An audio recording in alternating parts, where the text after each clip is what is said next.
hello पिला माने आज गोटे नंबर एनालिसिस रो बहुत बढ़िया क्वेश्चन सॉल्व करवा जमती कि 11 जदि 22 हुए ताले 14 केते हबो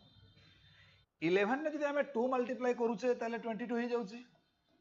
11 दुना 22 किंतु 14 रे जदि हमें 2 गुणन करिया ताले केते हबो ना 28 ऑप्शन है नाही ताले को लॉजिक रे अछि ना कोन करबा एठी ना 11 ने जदि मल्टीप्लाई करबा 1 प्लस 1 ताले केते हबो ना 11 1 प्लस 1 होची 2 11 रे 2 गुणन करले हबो केते